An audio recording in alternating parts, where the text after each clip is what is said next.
Welcome one and all to the World's Best Man Championship Finals, with our last nominees being these: Emio, the Smiling Man, the Crooked Man, the Quiet Man, and Willem, the Sniffing Man. Who's man, the man, most man? Winner?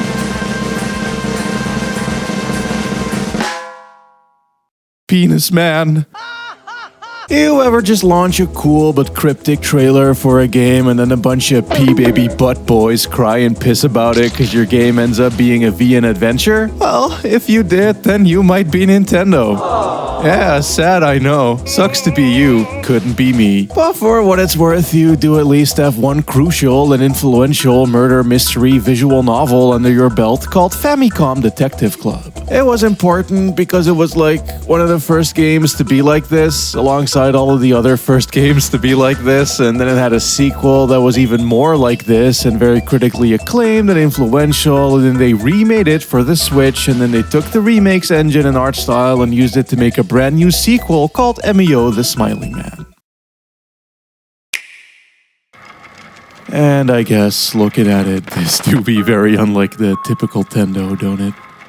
Thing is too, Famicom 2 was actually a pretty dark game as well, which was part of why it hit as hard as it did when it did, being a far more mature approach, more so along the lines of what people were only seeing on PCing at the time, this being the 1980s. There were tons of dark, adult narrative games being made across Europe for the Amiga, MSX, and Amstrad, and hella dope doujinshi releases coming from Japan, primarily hitting on NEC PCs and also the MSX. But while there were many important titles among them, these were all more so mostly indie sort of releases. So, seeing something like that coming from a studio as big and mainstream as Nintendo on a Nintendo home system, big deal. And I guess this is trying to modern day emulate that feeling, recapturing it through 2020's means, i.e. freaking out the React bros on Twitch and YouTube with a cryptic trailer posted no context to the official Nintendo YouTube account. Shit rules.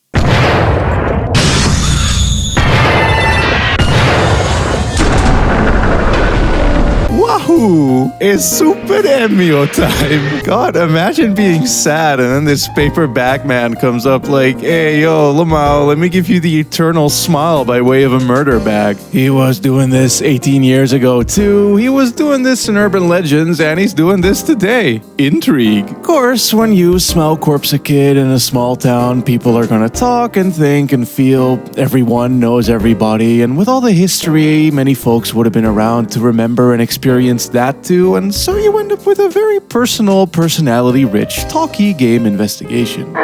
This, literally this, is the levels of themes that we're dealing with here. Very down to earth, like just going by the art style alone, right? These are detailed, but very real sort of places. Sure, there's a bit of drama in the lighting, but it's giving like clinical drama. Same way the designs and animations are also pretty low on frills. Our protagonist...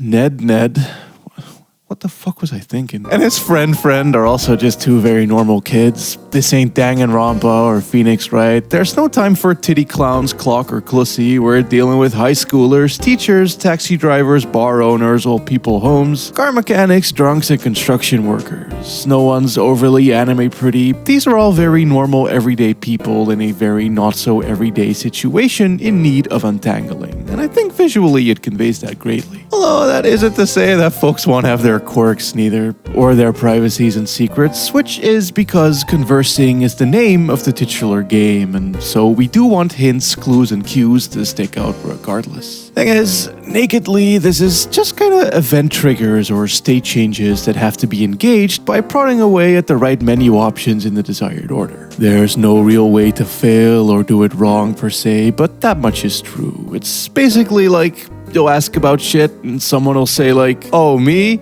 I'm just a big fat Pikachu. I don't know anything." And then you press the shit and then they'll be like, "Oh, I mean, I guess that's true. I don't remember though." And then you can ask like, what else did you do that day, or something entirely unrelated that gets you to know them, which might prove useful for future proddings potentially, but also gets them to remember, and then you can go back and ask about the shit again with often new dialogue unlocking in tow. Outside of that, there's a few point and clicky bits, but for the most part, it do be just talking. Paying attention to how people emote in response to inquiries, or what they say or why and how to get them to where you want them to be to progress. Functioning a lot like how the NES games did back in the day, just a fuck of a whole lot more modern and smooth.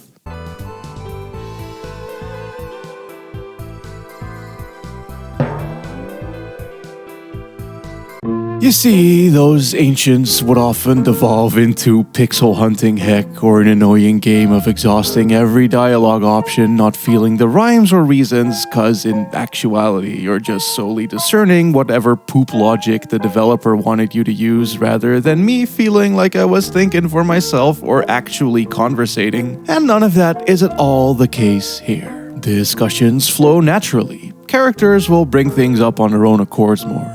Examinables are highlighted, nor will one ever have to exhaust every option in most instances. Inner character monologuing also does a lot to clue the player in on inner workings, the proverbial dev, so to say, layering the logic bare ostensibly. And not gonna lie, there's just a lot of intent and direction sleekly worked into each and every uttered line. You can see that in how utterances will hint at what to ask, or lead into one another. It more so than anything feels as if I'm not just talking to, but also thinking alongside the cast, and I don't know, I like how it draws me in that way. Like during the first scene, I examined a random bike that had a name on it, which then later Ned brought up again during dialogue, even though I very well never could have looked at it, which functionally, this was an important clue, it's good that you did that, and thus rewarding, but tonally, it's giving, yes, ooh, I am smart, ooh. Emio is the type of game where even examining random heaps of shit in the background gets the protag talking in the most whispery, intriguing tones it owns.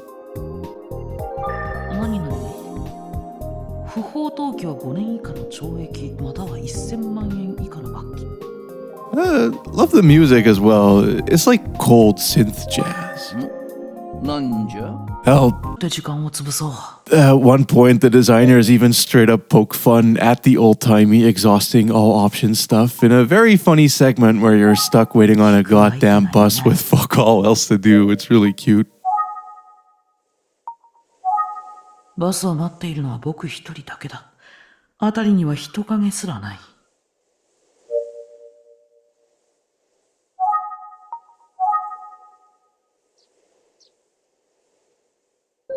ここで座って待とうかな。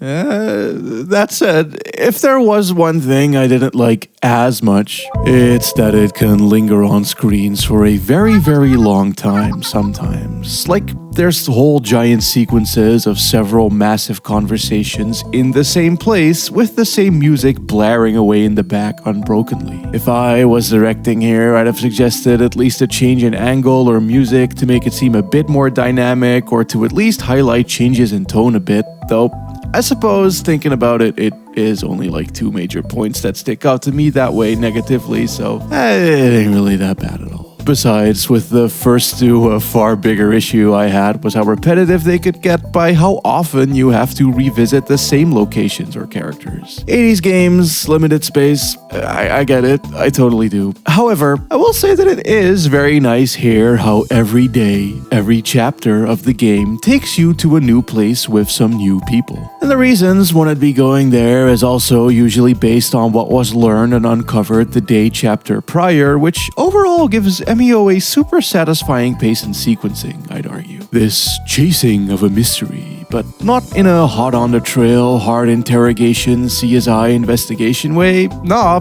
again, these are very regular folks who just so happen to live in proximity to a murder case. They'll be helpful or kind or maybe standoffish and aloof, and will have their secrets, but just for normal privacy reasons. And thus, we get this dance of sociability and not stepping on toes that I think makes this plucking away so cozy. You're getting to know these motherfuckers as much as you are uncovering a crime.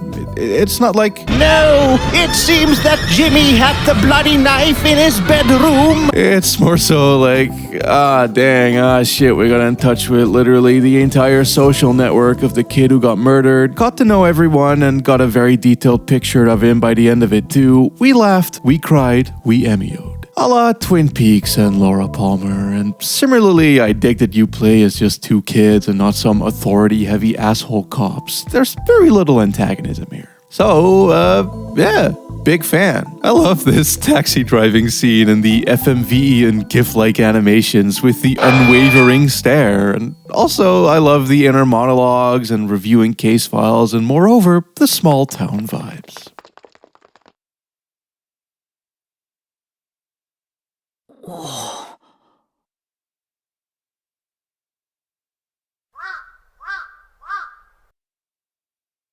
Konnichiwa. Emio, the smiling man, is a very thinky, cozy, with a cup of hot chalky type of experience.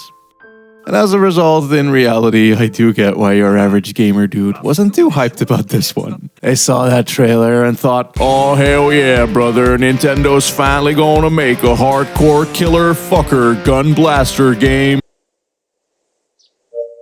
And while it is Piggy 18, it is most certainly not that. Me though, I love shit like this, especially during spooky month. And so, mayhaps, it is perhaps the perfect time to highlight a few more releases of a similar ilk.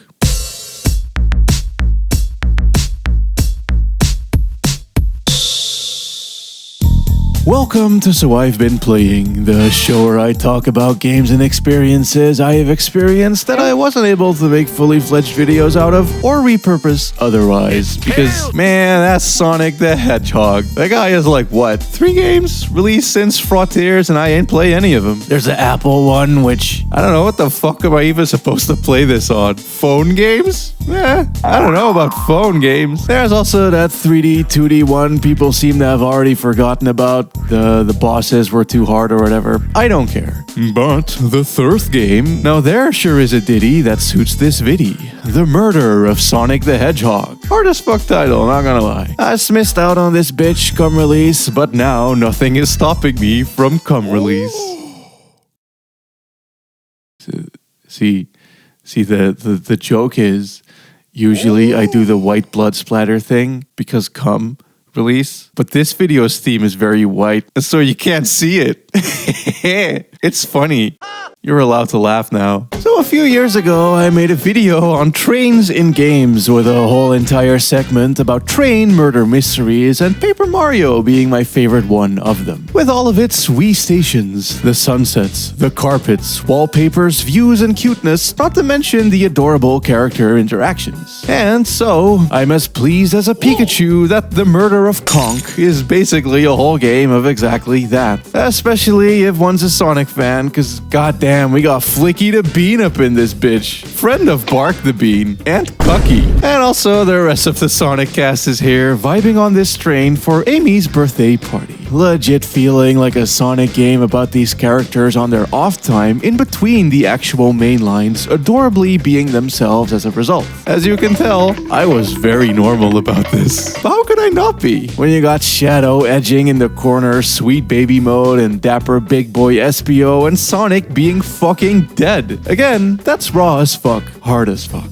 And man, goddamn, I adore this warm, tropical, sunny downtown train station. Dope-ass train design too. Certainly inside, being that each car not only has its own Sonician theme, casino, bar, music room, library, and so on, but also a dedicated duo of buddies. You see, they set up a murder mystery escape room sort of game that goes mysteriously awry to become maybe a actual murder mystery escape room sort of game. Great! And thus, the player has to 999 Danganronpa their way about the train cars to puzzle the piece of the plot. As Tails instructs, gather evidence, and interrogate.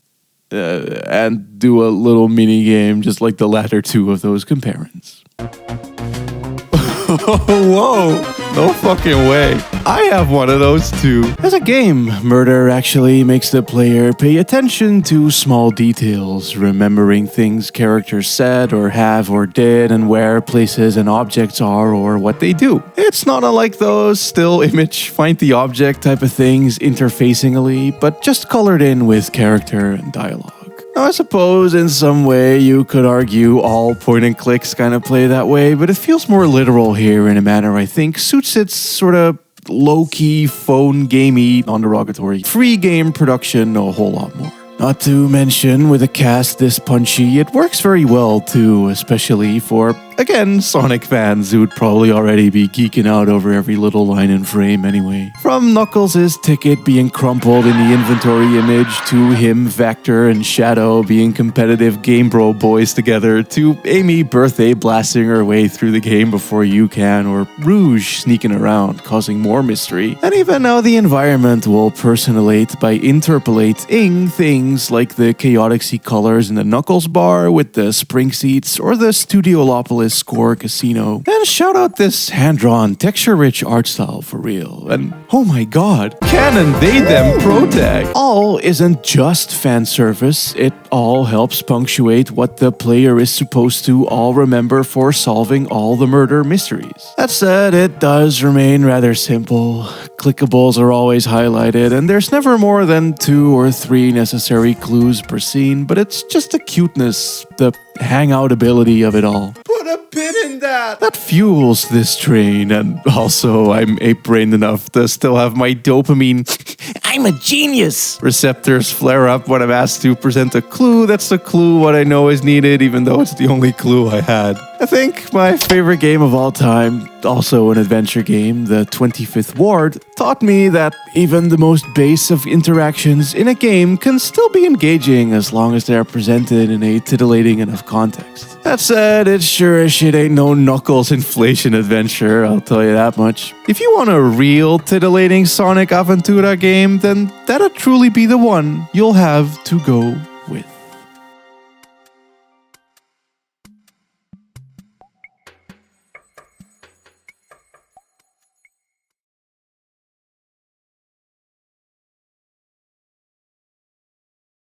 Now at this point, y'all may have noticed that this video carries the theme of Aventura. You see, for as much as I don't nearly talk about them enough on my channel, adventure games actually are by far and away my favorite genre. All started growing up when I just so happened to be exposed to another Code and Telltale Sam & Max, from which I went on my merry way, playing Grim Fandango, Shadows of Destiny, Strong Bad School Game for blah blah blah, whatever the title was, Heavy Rain, Time Hollow, and goddamn Machinarium. These games, despite many differences, all had in common the fact that they were basically my favorite parts of other games for the whole game. Same way Sonic'd the Mario Train. As a kid, I'd replay the Wall Market segment from FF7 a lot. Going through all the little stores, chatting with the many NPCs, seeing the varieties of secrets, optional and hidden events, or how I could get Cloud's clothing options, and overall just luxuriating in this place, talking to these people, i.e. hanging out. And that's really what adventure games are to me. Be they menu-driven, text-parsing, point-and-clicking, European, American, or Japanese, they all centralize around hangout ability. Regardless of if it's a crime scene investigation, beholding a tasty plasma, fun, or whatever the fuck is going on here with the cock and balls cop house. And because of this, I wanted to highlight a few cool recent ones, with the final ones being ones remade from the far distance's very influential past. A past laying bare the shared D&D roots of RPG and ADV. This being Dragon Quest's very own Yuji Hoari's The Hokkaido Serial Murder Case, the Okhotsk Disappearance, Memories in Ice, Tearful Figurine, which is quite the full title, almost as good as Summertime High School, A Young Man's Notes, how a new exchange student like myself ran into his childhood friend on the high school tour, then for some reason became super popular with the girls for his daily scoops on the school photography club, even though he only takes panty shots, and what he thinks as he goes on dates during his summer of island high school life. まだマキコさんのぬくもりが残っている感じです。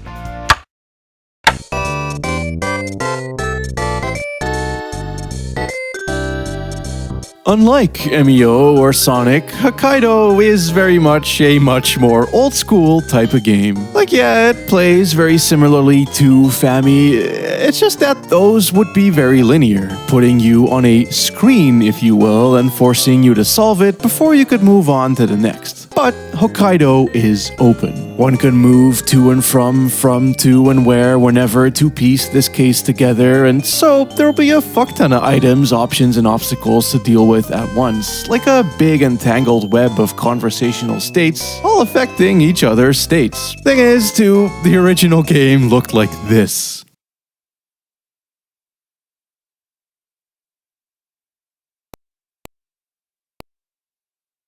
It's from 4 years before Famicom hit the Famicom, originally dropping on whatever the PC-60 was, so it is ancient, early 80s.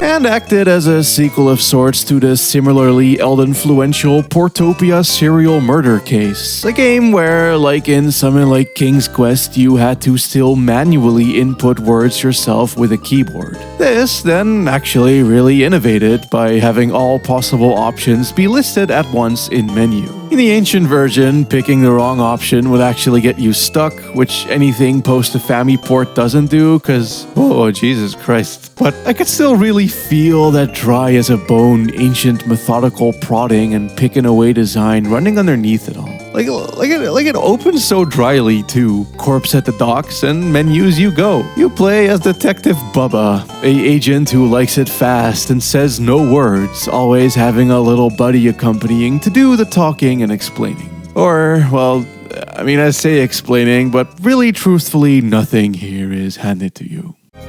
クッシャロコです。おばさんがいます。 A scene will open up and you will have to ask the questions. You will have to figure out the itinerary, the situation. You jot down the proverbial clues. No one is going to walk up to you and start chatting away or take you anywhere. You decide where to go, who to talk to, and why. You take the notes and keep track of details, as it is, again, a very old open game. You are Bubba. You are investigating much more so than in, honestly, any game like this I've ever played. I mean, just as a quick example, merely finding an item isn't the same thing as picking up the item or inspecting the item, nor is knowing where to go at all the same thing as knowing how to get there or going there.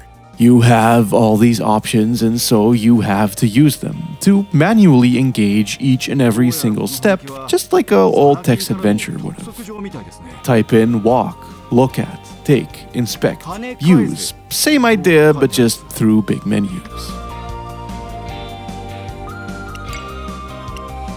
And I'll be mega frank with y'all, I was not expecting to like this, but not gonna lie, this shit was engrossing as fuck pretty much right away. Thing is, even though I was playing a modern day Switch release, it still very much felt as if I was hammering away at those old satisfying clicky keyboards with the yellowed ball mouse as I wrote down shit on graph paper, focusing really only on the investigation and nothing else. See, there's like a arcadey sort of fast pace to it all as well. Nobody waffles on, the story as it were is very thin, you're just dry detectiving as dryly as possible. Show someone something, ask someone something, move on and stick to the case. Which is such a fun contrast to Emio's personality-rich investigation, as here you really do be just digging around dingy sex holes, back alleys, prison cells, and apartment blocks. 1980s Japan style is the exact authority cop in Emio you weren't. And as such, despite the amount of options at my disposal, I found my objectives to always be pretty clear that way too, as it really do be like search the corpse, get a flyer, search the flyer to get a phone number, call the number to get a street name, go to the street, ask around, learn the exact address, go to the place on the street, talk to the people within, learn more details to be able to move on and so forth. The net of availabilities grows wider and wider, but there's always a very strong focus on why we are here or what we are doing, aka literally just investigating a murder. Leads leading to clues, leading to people, leading to places. The plot or the characters never really carry nothing. It is a raw investigation, the quick, clicky, satisfying menu-driven gameplay that makes things tick. And so, the challenge comes from having to keep track of it all. I take it that back in the day, you'd likely would have had to take the titular IRL paper notes, which luckily ain't the case now. The game remembers phone numbers and keeps up a map and relationships chart in the menu, though even with those, you defo have to do a lot of thinking and remembering still, or at the very least have to be in the chart weeds to refresh the mental on what to do when was done. But on the flip side, having such a clear syntaxing, I guess, means that there is even less of that trying to guess the developer logic, as a option is always what it is, and as stated, conversations will be hella brief. It's not like in Emio or like LA Noire where the talking itself is the puzzle. You're just trying to extrapolate information as fast as possible so one can move on. Like, I suppose, a real cold hard cop would. And while I did get stuck a few times and there is yet to be a guide I could find, we do have a wee hint system at our disposal where if you can beat your buddy at a quick game of blackjack, he'll tell you pretty literally just what to do. And trust me, I am fucking stupid. I'm dyslexic, time blind, I have zero reading comprehension or patience, and I was able to zip through Hokkaido just fine regardless, which I'd argue should speak to its pacing, directing, design, and writing. Also, it's secretly kind of a sequel as well, with new bits peppered throughout, taking place in current day relating back to then, which are really cute and add a wee bit of modern heart to the story to flesh out the cast a tad, which I find a really adorable addition and I'm sure is fucking wild for folks who played the OG back in the 80s. Adorable is also what I'd say about the art style, being based specifically off of the art on the cart label of the NES version. Big, gross, 1980s, sweaty, smoking, big suitin' and herrin', but presented as cutely as can be. Quite a bit different to the PC 98 port though, which really leaned on that as graphically as it could, and goddamn, very cool as well. But being an 80s game set in the 80s, I suppose I could mention that it can be a little bit horny at times. I don't care, but if you've played like Police Knots or Snatcher, then maybe you can have a slight idea as to what ends the frisking option can be used, but I mean, you know, it suits the tone and setting and cast to a T, and again, it's a blazingly fast-paced, ruthless little murder game with lines whizzing by containing nay but the most essential info and 80s debauchery. Flipping through locals and locales like a deck of cards in probably the most hands-on adventure gameplay I have ever experienced, and I really, really liked it. Anyway, as a aside on the side at the end, I want to bring up the newly released Miss Rosen's Wowtastic Marching Band real quick. You see, the first So I've Been Playing 2.0 vid was on about a elf, and that had the whole white background Pika intro then, and so then with that format continuing now, I wanted to make a sort of spiritual sequel to that vid with this in its style, and wouldn't you know it, literally as I was making it, a spiritual sequel to About a Elf dropped just as well too. Similar style, similar writing, very different gameplay and setting and story and cast all to its own. As you can probably discern just through seeing it, it's quite the unique exclusive for the Switch to have. Not at the gameplay, meaning like RE4 inventory management, but with a different situational logic to it every go-around. It's abstract, but de-abstracted at the same time, which I would honestly say the same about the visuals and narrative. It is as literal as it is anything goes, and really very creative because of it, I think. It's basically as if a lol so random XD RAR scene teen from the late 2000s and early 10s crystallized into a game, positive connotation. Where it'll be like, ha ha ha, funny Pikachu do the can. Funny Pikachu eat the melon. Funny Pika does some goddamn road